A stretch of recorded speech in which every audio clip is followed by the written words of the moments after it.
Welcome back to the channel. My name is Kami, and I'm a completionist who reviews every game after 100% achievement completion. Today's title is a game I overlooked initially, but I'm glad I completed it. Intravenous 2 is a top-down stealth game with a big emphasis on the stealth. If you're a fan of games from franchises such as Splinter Cell, Metal Gear Solid, or Deus Ex, this is for you. With all of that said, allow me to showcase what this game has to offer.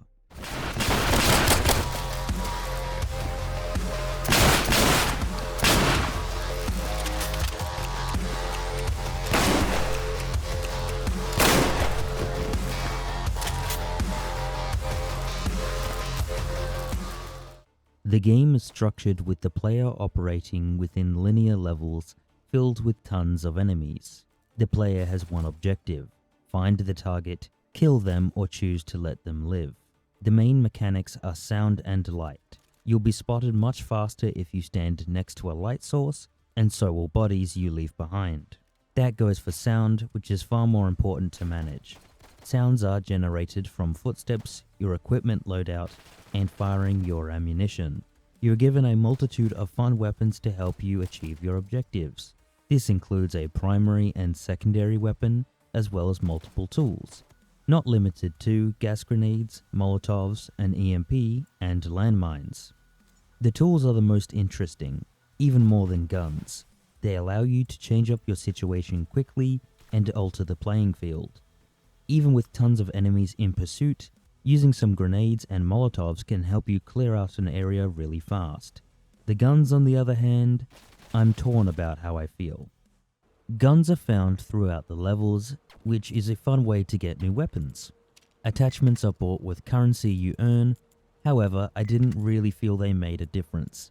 Certain attachments are noticeable, but I really could not tell whether a certain grip or stock was worth the hundreds of dollars I paid for it.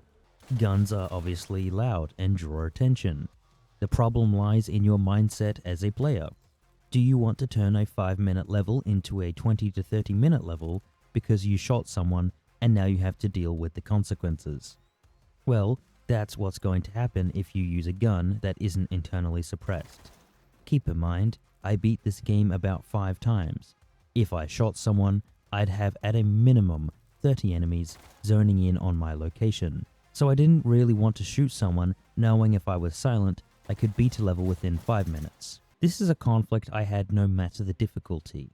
I beat this game on the true difficulty first, under multiple self-imposed conditions. This approach took me at least an hour each level, which was great since it forced me to play smarter.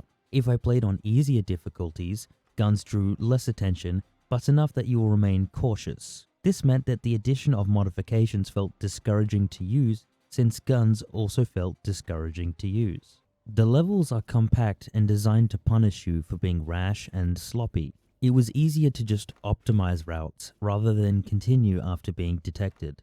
Since enemies don't give up and gang up on you, I didn't want to get into gunfights because I knew I would be so outmatched. You can equip heavier armor, but then you get detected faster, and you'll likely be overwhelmed since any basic enemy can kill you with one magazine. Now, admittedly, the developer included slow-mo, but I didn't use it.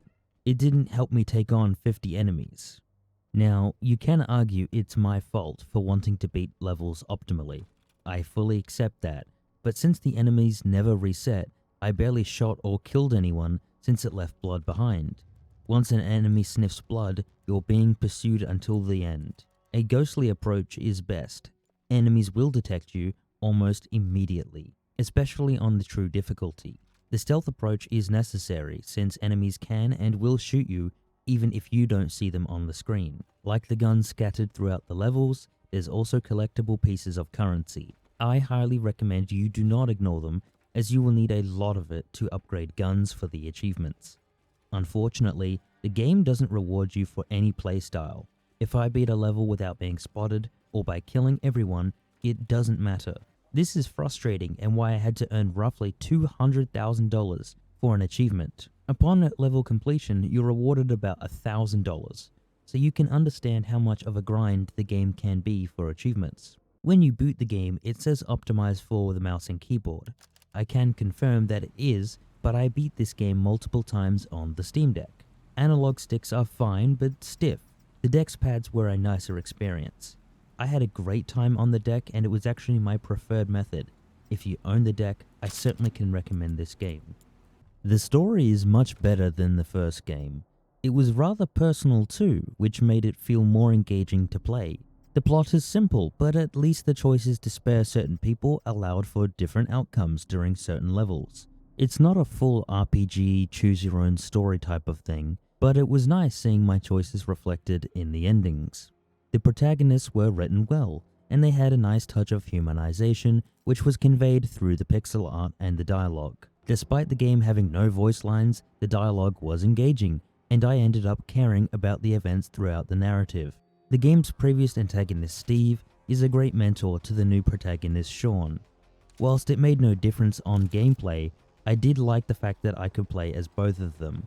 Admittedly, there is a difference, however it's very slight. It's one ability. The other characters were interesting enough. Interacting with them and seeing the dialogue unfold allowed for a rewarding experience after the gameplay. Unfortunately, the antagonist of the game didn't appear until the end, so I didn't have much of an emotional investment. Whilst they did taunt you over the phone, I'm just not a fan of that style of character-driven moments. I'd rather see something face-to-face and it just didn't do it for me. Your choices relating to Steve affected the outcome of the side missions you played. This was a great choice since it solidified that my actions did have an impact on the story. The actual length of the story felt just right. After my multiple playthroughs, I'm glad there wasn't more, since frankly, it would have dragged on. I will admit, however, there is an additional story which I am not including in my review. The setting is much more interesting too. The focus on urban and residential environments were more interesting rather than the samey warehouse locations of Intravenous 1. We got to explore nightclubs, offices, residential homes, and police stations. This was improved from the environments of Intravenous 1, which I felt looked very similar. I think the game's visuals gel so well together. It's initially what drew me to the game. The pixel art is detailed and conveys everything without losing those important details. The light and shadows being casted are incredibly important in a stealth game. Thankfully, this game nails that. The shadows are placed in the perfect spot, allowing the player to hide without a trace. Light bounces off surfaces and has this really appealing glow, especially on an OLED display. There's quite a beautiful image torching your enemies and seeing them panic amongst the emitting display of lights. The pixel art really shines through in the character portraits, conveying this gritty display of the characters in a visually appealing color scheme. Whilst Intravenous 1 felt a little flat, visually 2 remains consistent, whilst improving upon the textures, details, especially within those environments. That's where it felt it had the best improvements. A lot of the assets are also reused from Intravenous 1. It's not a criticism at all, it's actually just being efficient. The UI especially looks great with those attachments. Whilst it's a small detail, it does convince me that my guns feel personal. There's also a great indicator when crouching to see the eye icons. That goes the same for the radio and alert icons, giving me a heads up about my situation. The soundtrack as a whole is not necessarily an improvement from 1, but definitely a distinction in the direction it's going for. It's clear the mixes are improved, and I really did love listening to it. In fact, it was probably the highlight of the game. Whether I was undetected, about to be caught, or right in the middle of the action, the mix was perfect. The balancing of sound effects and audio really was done so well, and it's probably the biggest praise I can give the game. I loved the suspenseful tracks when enemies were about to detect me. There's at least 3 tracks within a level with varying progressions, which really gave this auditory impact during certain moments. As there are so many guns, how do they sound? Well, awesome. Even when I didn't want to shoot, I ended up doing so.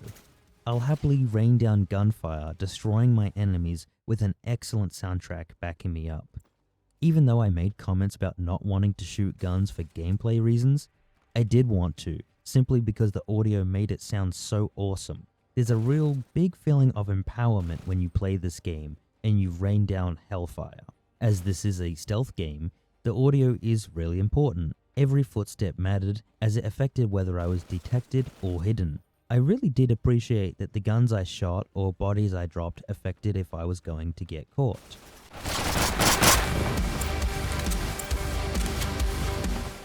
The achievements in this game turn this from a 10 to 20 hour game into a 40-hour game. Like I mentioned before, the rewards in this game are not good, and I played this game over and over to get all the ammos and all the weapon mods. On my first playthrough, I managed to beat the game on the true difficulty, killing no one as Sean and everyone as Steve. Getting every gun wasn't too bad. Don't be afraid to replay the game on New Game Plus for specific weapons. Spare everybody since you'll get specific guns doing side missions. Side missions are unlocked only if your trust with Steve is at a high level. You'll get most achievements for installing specific mods, so make sure to check the levels carefully for blueprints. Make sure to collect as much currency as you can so you can buy the best gun mods. I spent roughly 200,000 in-game currency for this. It took a long time.